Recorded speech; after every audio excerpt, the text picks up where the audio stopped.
Welcome back, everyone, to a new episode of MF2Takes. I'm Matty Ice, and this is my co host Frankie, and we're going to give you our thoughts and breakdowns and just general opinions on Michigan football and some of the surrounding college football landscape. So, kind of to start off, we'll get into the game from this past Saturday against East Carolina. What are your initial thoughts and takeaways from that game, Frankie? What's up, Matty Ice? Nice to see you. Initial thoughts. First thing that comes to mind, JJ, night and day difference. I think a lot of growth from last season. Um, I also think we sort of overestimated how our team would respond to having the head coach and OC gone. I think offensive line could have used coach more on the sideline last Saturday. But what about you? Yeah. Thought it was a good game. I mean, it's always good to come out with a big win. Didn't feel like the game was in question at any time. So that's always a positive takeaway against, honestly, just like describing them as a feisty East Carolina team. They came out ready to play. So I was kind of glad we took care of business. Obviously, some small things to take care of, but, you know, a win's a win. The ECU was getting chippy at the end. I was like, that one play, JJ got smoked on the sideline. I was Yep. like, dude, take Yep. him out immediately, and they let him finish the drive. Yeah, they definitely came to play. I mean, they were fired up from the get-go. They were hitting hard. When they pinned us back that first possession, they just were ready to go. They were hitting, coming downhill. It was, I mean, against that sort of team, they're gunning for us for the whole off season, and to kind of be out, like you mentioned, our head coach, our offensive coordinator, and still comfortably control that game, I thought that was a good win. Yeah, you can't help but feel like for example, on the goal line, we were just kind of we went a little off script there, not trying to do anything too stupid, backed up on our own end zone, and then yeah, I mean, it's pretty much as automatic as you could ask for. Like we followed script, let our players do some things, and then get the starters out of the fourth quarter. So nothing to Yeah, complain about, honestly. yep. I thought it was pretty indicative of how our leadership was too. We have a lot of older guys coming back, and kind of all the experience was kind of on display. No one was too high, no one was too low. Roman Wilson comes out scoring 3 touchdowns in the first half and barely celebrates. It was just a professional performance, I thought. I agree. I was excited. Seemed like our DBs didn't miss a beat. Yep. Yep. It was exciting too, because half the time, I mean, we were playing a walk-on cornerback. Barely seemed like Harris came off the field, but our DBs from our corners to our safeties played just lights out that game, it felt like. Yeah, and they were heavy hitters too. Like Makari Page laid some people out. Our linebackers are such hard hitters, dude. I was Yeah, excited the whole game. They were laying the hit yep, stick. yeah. We were the bigger, stronger, faster team, and those guys made it apparent. I mean, who stood out to you the most? Was there one guy who you were watching most of the game? Um, so I think Hausman's stood out to me mainly because when he did make plays, like he flew to the ball and he was laying dudes out the whole game. And I honestly think, he kind of was in that battle with Michael Barrett. Michael Barrett he didn't play horribly, had some missed tackles, some misassignments on the edge. So I think Hausman kind of just like maybe came a step closer to him in winning that starting spot. I think Yeah, he made a yeah. great first impression.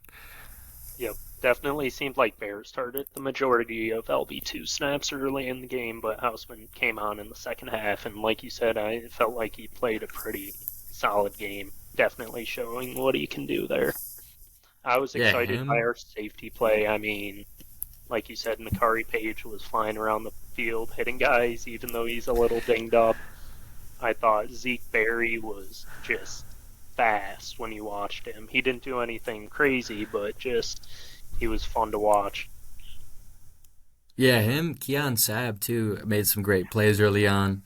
Um, so you almost kind of didn't notice Rodmore was gone. Obviously, it was against ECU, but I think good on them for getting some snaps under their belt. getting some Yep. game speed reps. So I definitely think, you know, coming into question, you kind of were worried about our depth in certain positions. Like for example, I think QB is a major drop off between like JJ and Warren. I think like safeties, DB, it doesn't seem like that big of a gap. Yeah, definitely agree with you there. Feel like they stepped in, didn't miss a beat. I mean, just shout out Keon Sabb for that play at the end of the first half too. Mike Sainer steal S stripping the ball out after a catch right on the sidelines. Basically saved a score there, kept the shutout intact. So that was pretty cool. Like you said, questionable QB2 play. I mean, I know we're only evaluating 2 drives, but didn't feel like Davis Warren had his best game. Not to overreact, but are you hoping to see more of a battle between him and Jack Tuttle in the coming weeks? Uh, yeah, obviously you want to get that position settled for if in case JJ goes down. I definitely don't foresee that happening. Knock on wood.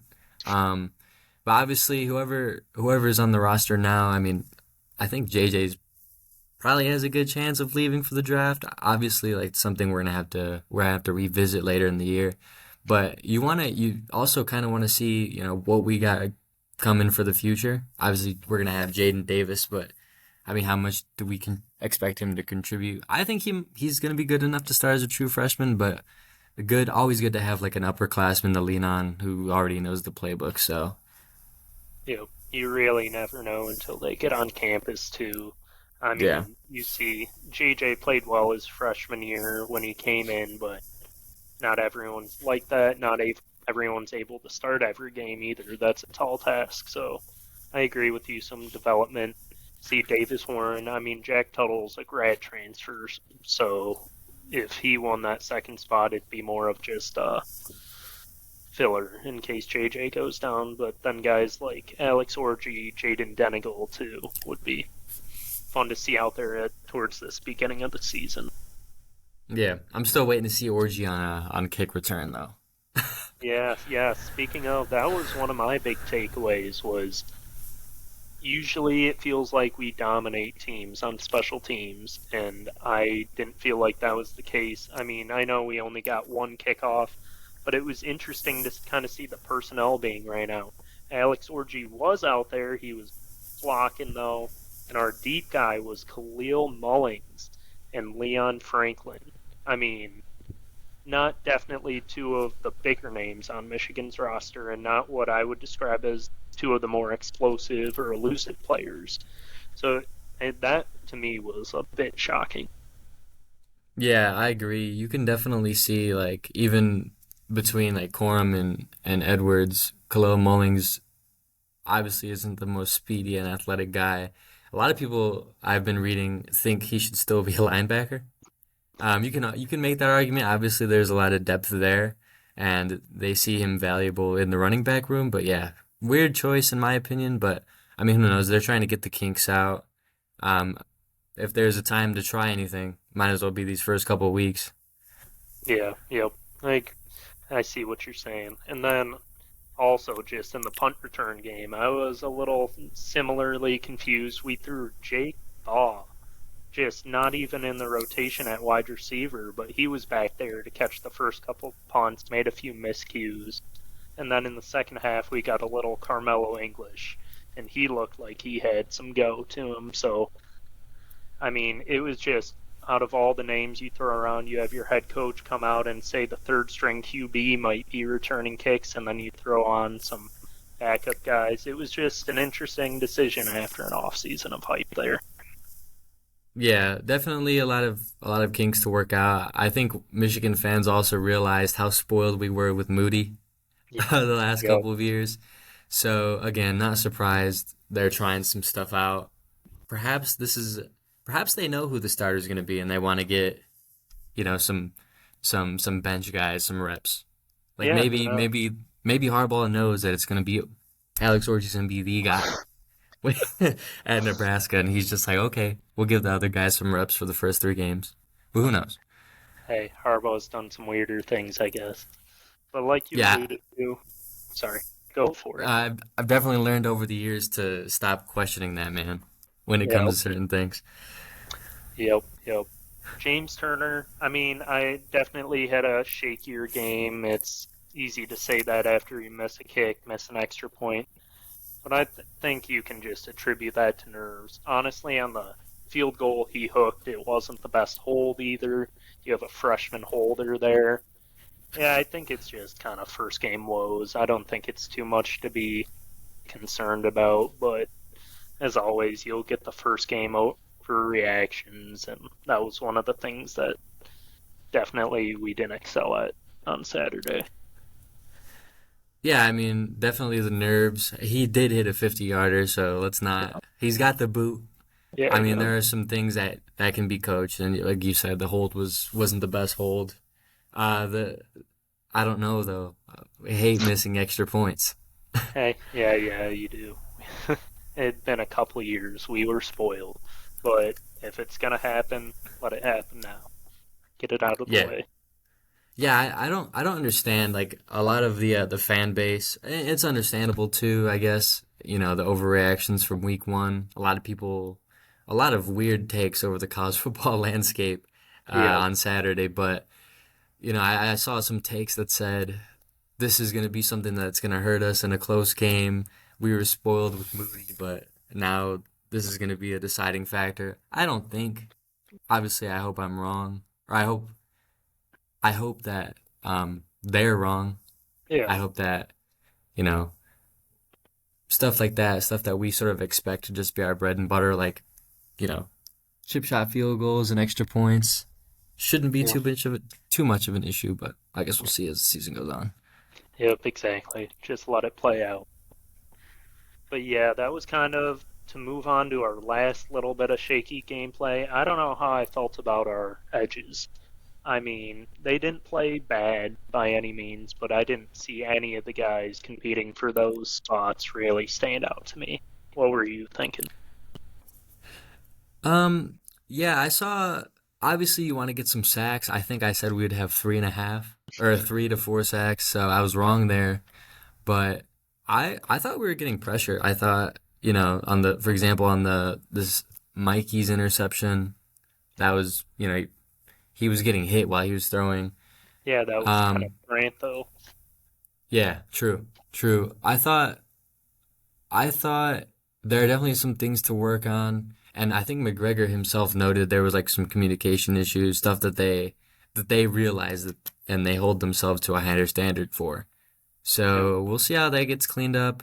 I mean, perhaps even with Jesse Minter being the head coach, there was a lot going on the defensive side of the ball. Who knows? Yep.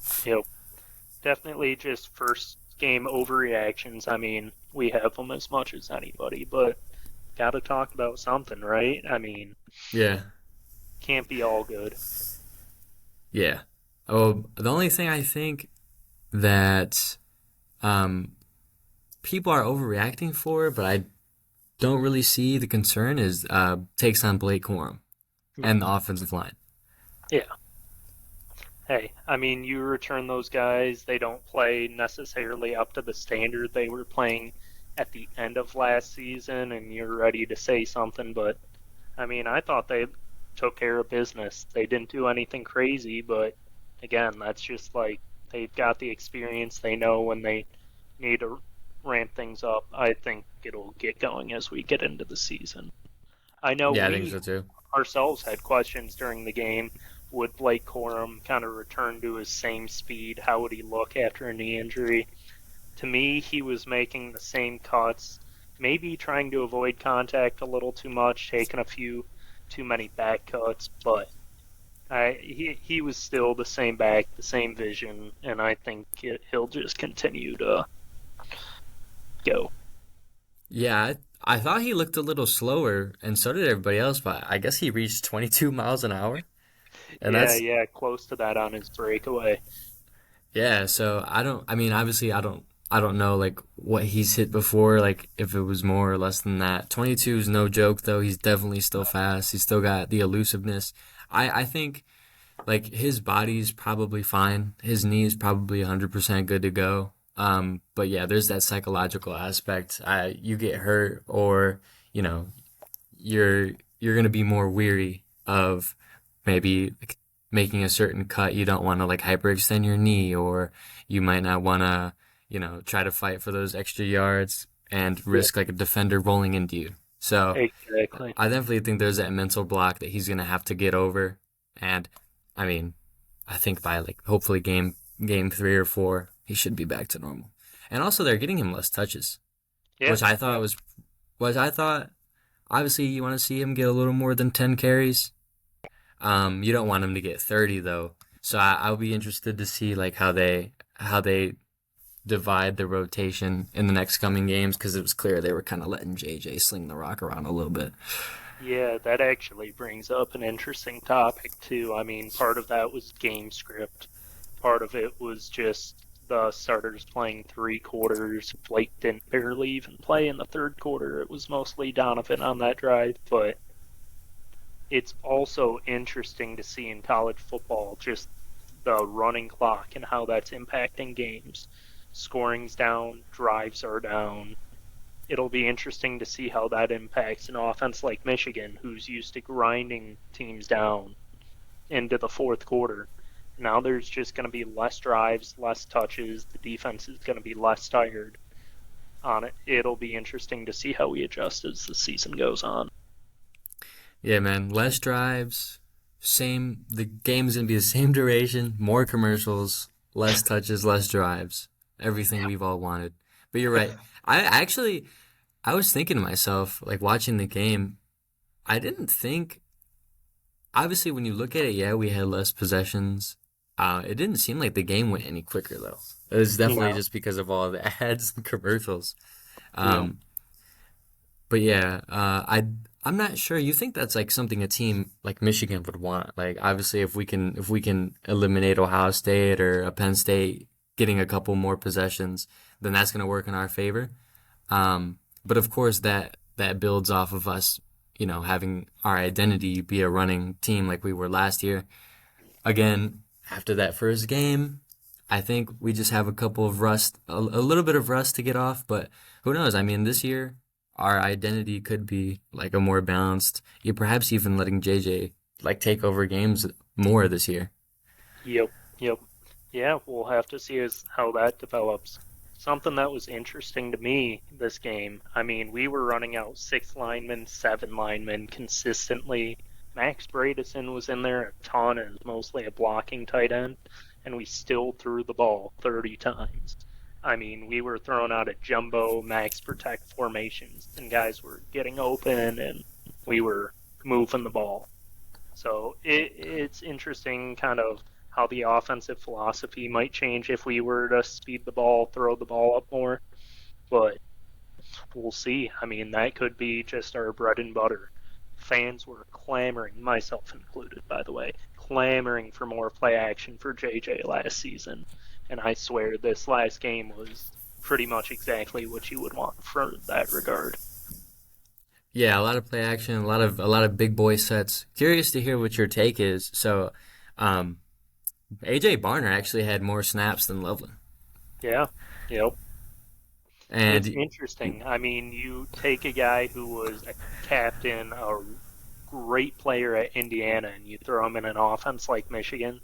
I kind of thought at the beginning of the season that that might be the case because he's just a dependable guy. He's going to be more of a possession, just safety blanket type tight end, whereas Loveland's more of a jump ball. He's going to go make contested catches. He's going to be a mismatch for linebackers and safeties on him.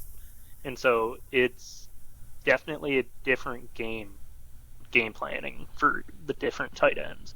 I think when we run those max protect formations, it'll be more Barner going out for a safety catch or just more as like a safety route for the quarterback. So we'll see. It was just one game, but I wouldn't be surprised if it was more 50-50 going forward. yeah, same. Um, I thought obviously we we're probably going off script a lot, and we're playing ECU, not wanting to show very much. Our offense looked great, and we like didn't run any RPOs, Yeah. and we didn't have like the Corum, Edwards, and JJ combo out there as much as like the fans are excited to see. And they still Yeah. looked great. There looked to be like more variability in our passing attack. Just like it seemed like guys were getting schemed open, which we Yep. love to see. Obviously, Sharon Moore was more of the like the passing mindset of the Moore and Weiss duo. Yep. So glad to see. Um, and Kurt Campbell too did has done a lot to help JJ progress the last offseason coming into this year. So I'm excited to see where this goes, and I think once we're in mid-season form, it's going to be a well-oiled machine. Hard to stop. Yeah. Yeah. I was gonna say along those lines. I mean, Jesse Minter did a great job in his first game as a college head coach, but I think our coach of the game there was by far Kirk Campbell. I mean, you talk about a guy who comes in, has never been a college football coach. He was just an analyst before, comes in, takes over as the QB coach, and is thrown into play calling in his first game and calls a game like that. I mean, you can't ask for any better. So, like you said, very encouraging, very exciting kind of to see how that'll go, how he'll get used to being a coach, and how it'll blend with Sharon Moore's offense too, and how the play calling might change. Yeah, I mean he's done a lot for the team. I mean you could even see in JJ's play like he just knows his pocket awareness is so much better. He steps up into the pocket and his footwork is just light years ahead of what it was last year. Yep. And how he manipulating zone coverage, I've never seen that from a Michigan quarterback, honestly. No. Yep. Yep. It was very impressive, and honestly, the jump that we all wanted JJ to take, and he looked better than you could have hoped for. It's very encouraging to see quarterback play like that, especially in a year like this year when there's not as much returning talent in CFB. Yeah, especially when we're used to, Ohio State having the edge on us in quarterback and the quarterback department. Obviously, it's early for them too, but I think we're gonna have that edge this entire season. Um, Yeah. and we got some reliable guys at wide receiver too. I mean, Cornelius Johnson made a couple key grabs, a couple conversions, and just uh, some pretty good catches. Like I forgot the play. He just snagged it. It was pretty high ball. Oh He yeah. pinpointed it, and we have reliable guys like him, Roman Wilson, Loveland when you need him. I Yep. think we should be pretty set on offense. I think Yeah. once the offensive line gets back in their groove, and once we get more back, and we're just kind of into the swing of the season. Yep. Yep. I have to say the one thing I thought for after watching JJ's play, obviously just elite arm talent. He was zipping the ball across the field, like you said, improved pocket presence, and really just accurate balls for the most part. It seemed like he was a little more reluctant to run than he might have been last year.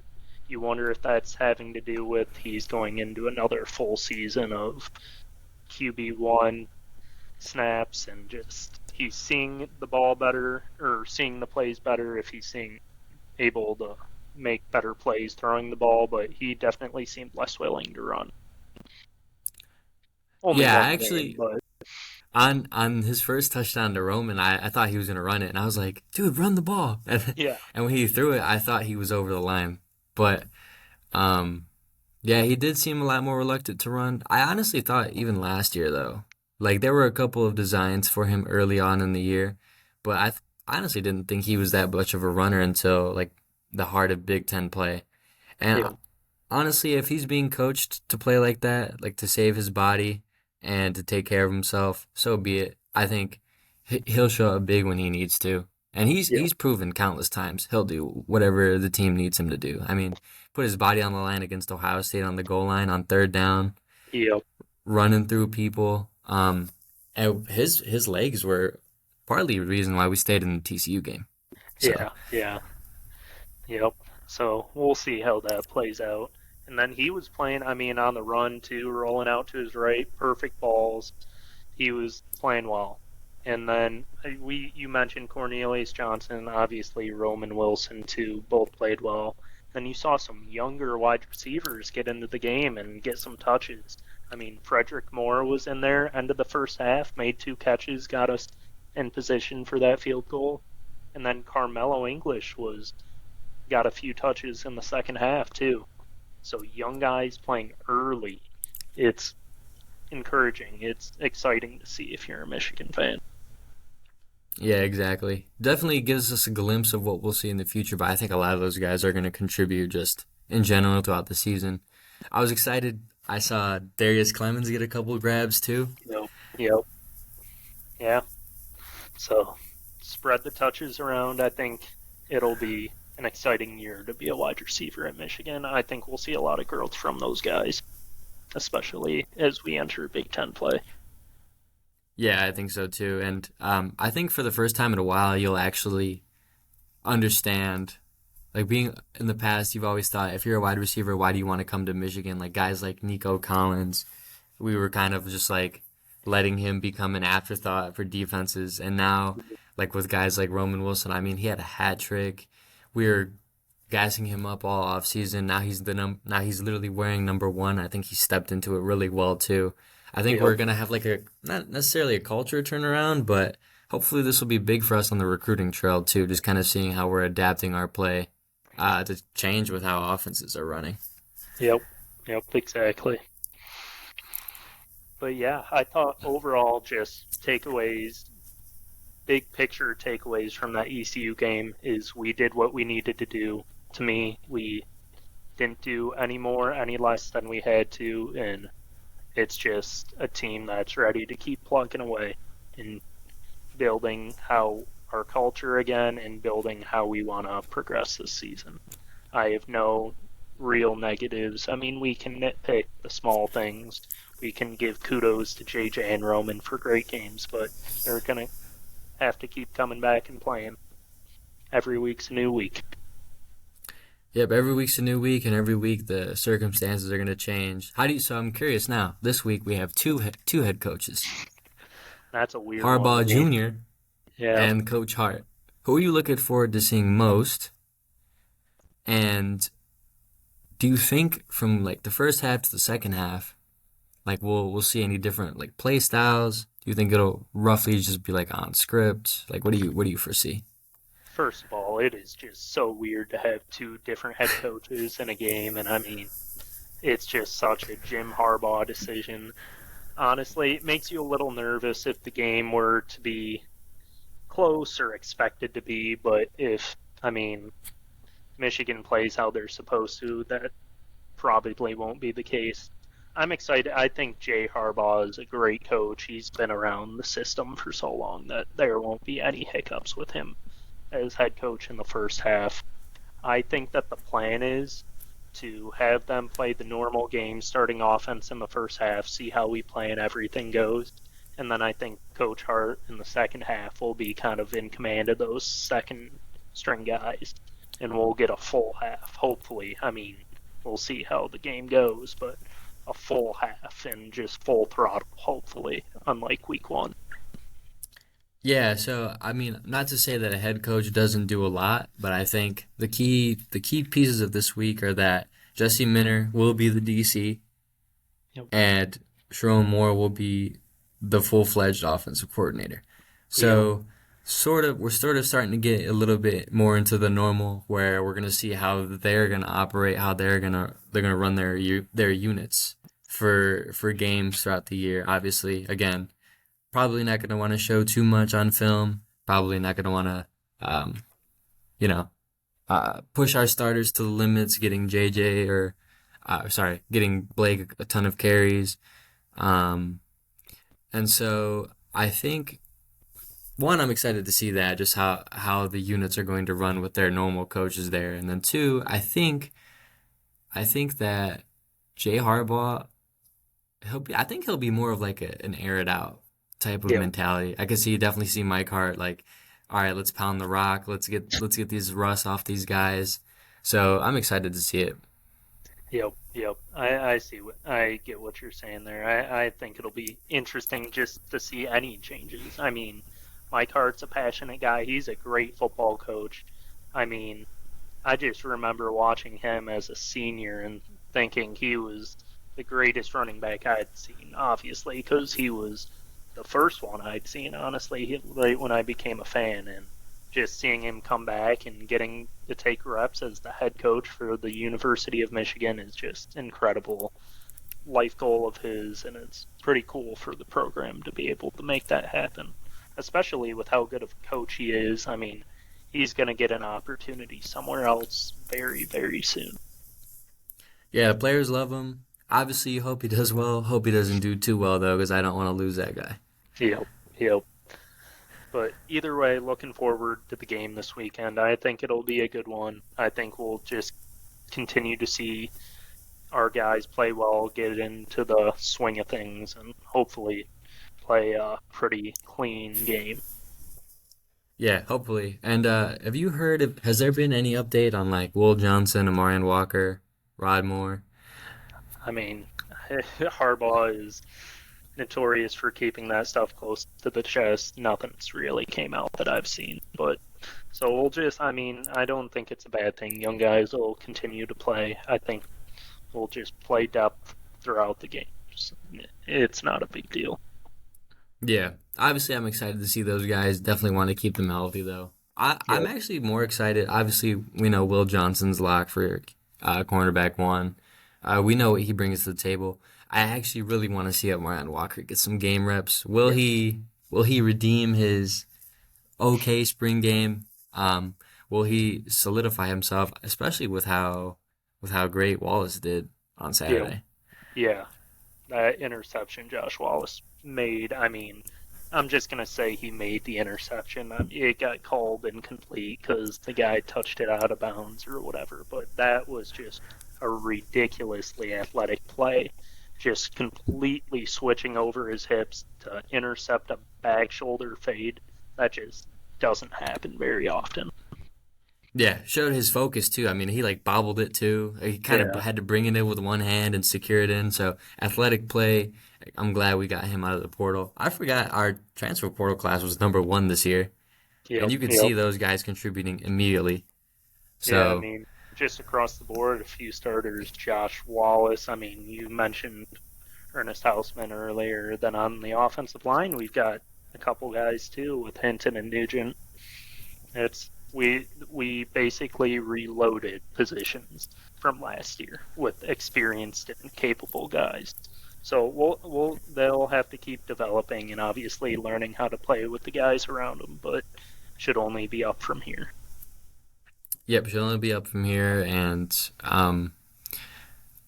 the more snaps we get for these young guys, and the more they can learn from whoever it is, whether you transferred in or if you've been an experienced leader on the team, we have a lot of good to say and the stepping stones for just having a three-peat Big Ten championship team.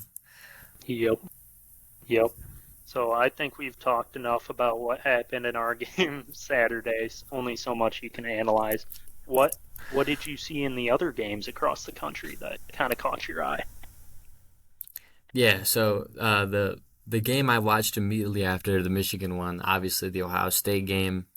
Obviously, I was rooting for Indiana. Their defense, Ohio State's defense looked fantastic. Their Yeah. defensive line actually does look scary. Definitely, obviously, it's early. You Yep. don't expect them to be okay with us running all over them 2 years in a row. So you expect it to be a bigger battle in the trenches this year. But I think we have the edge on them in offense this year, which is something we actually haven't been able to say in I think since 2011. Yeah. Like they looked insanely human on offense, but obviously again, it was McCord's first game starting. Stroud, I remember when Stroud started on the road against Minnesota for the first time. He didn't look great either. So Yep. you can't underestimate the team after week one. I definitely think, from what I saw Saturday, they're a multiple loss team. I think Yep. they actually might lose to Notre Dame in a couple of weeks. Yeah. I mean, Notre Dame's look good to start the year. They look great too. Notre Dame looks great. Florida State shocked me. I had LSU going to the playoffs. Yep. Um, Maybe I was just high. A lot of people were high off of them because of the Alabama win. Yep. But Bama had been in a couple of close games last season, couple Yep. one possession games to teams like Texas, right? They were in a one possession game and lost to LSU. Like Yep. LSU got a lot of hype for that. They kind of got grounded after Saturday. I mean, destroyed, absolutely destroyed by Florida State. Surprising to see. I think, you know, it's early. We've seen teams lose early before and then absolutely turn it up to get back into the playoffs. So Yep. we'll see there. Penn State, I thought Penn State looked great. Obviously, it's only West Virginia. Yep. A Power Five win, so good on Yep. them.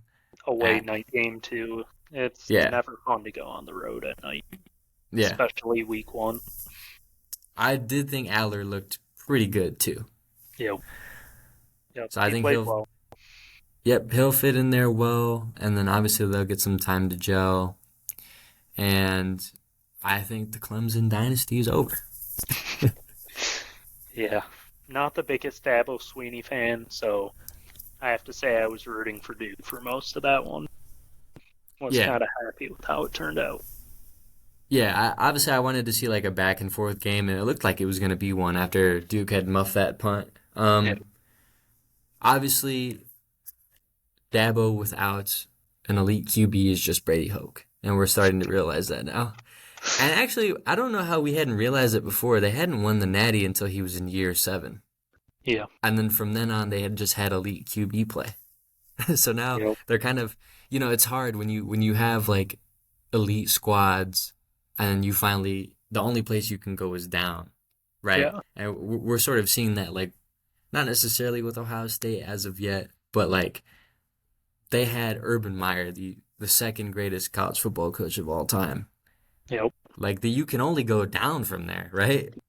So I think that's what we're gonna start seeing. We're gonna start seeing a lot of these programs who were just at all time highs in their history starting to come back to planet Earth. Like, I'm actually curious to see how Alabama's gonna do this year, not having a pretty set in stone starter, someone who's proven themselves. I actually think they might get some fits at Texas, but we'll Yeah. see.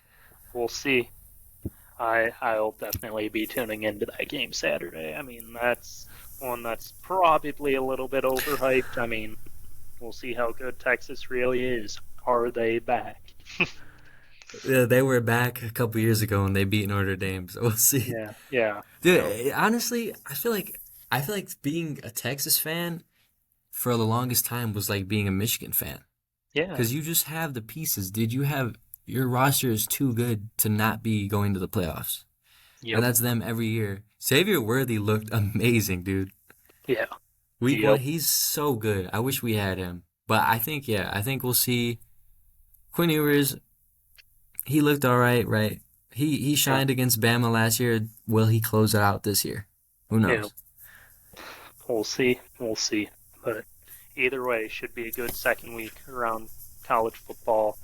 Hoping to see a Michigan win. Give me your prediction for score, offensive player of the game, defensive player of the game. All right, score. I'm gonna go. See, I thought we were gonna score like 50 plus last game. So I think this week I'll go score 38, 38-7.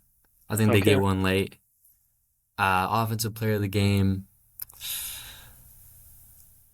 Hard to not say JJ, but I'll switch it up. I'll say Blake Corum. I Yep. think this week we're gonna get him into the end zone 2 or 3 times.